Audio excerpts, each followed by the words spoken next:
Comment calculer le déterminant d'une matrice d'ordre 3 ou 4? Je t'explique la méthode calculatoire brute et classique, mais note qu'en fonction des exercices et des contextes, il faudra probablement utiliser des propriétés du déterminant pour pouvoir faire plus astucieusement le calcul.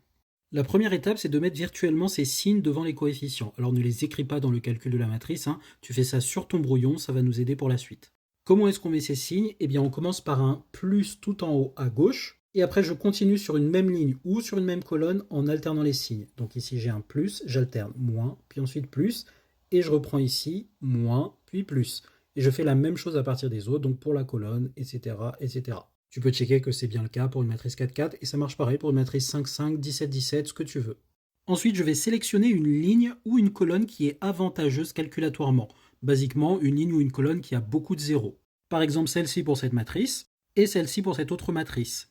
Notez que là, j'aurais pu prendre la ligne du bas 0,89, mais bon, comme on a des petits coefficients qu'on va calculer, ça sera beaucoup plus simple.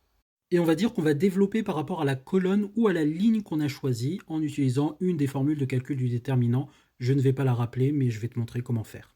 Tu commences par sélectionner le premier coefficient de la ligne ou de la colonne que tu as choisi. Tu l'écris avec son signe devant, donc là c'est un plus, donc je mets rien. Tu mets ensuite un multiplié, et là tu vas mettre un petit déterminant de la matrice suivante. Tu reviens sur ton coefficient, et tu barres la ligne et la colonne qui se croisent exactement en ce coefficient. Ce qui n'est pas barré te donne une petite matrice, que tu reproduis juste derrière, et ça te donne le déterminant d'une matrice plus petite. Donc ici une matrice de 2. Et donc je vais appliquer la formule en faisant ça fois ça, moins ça, fois ça.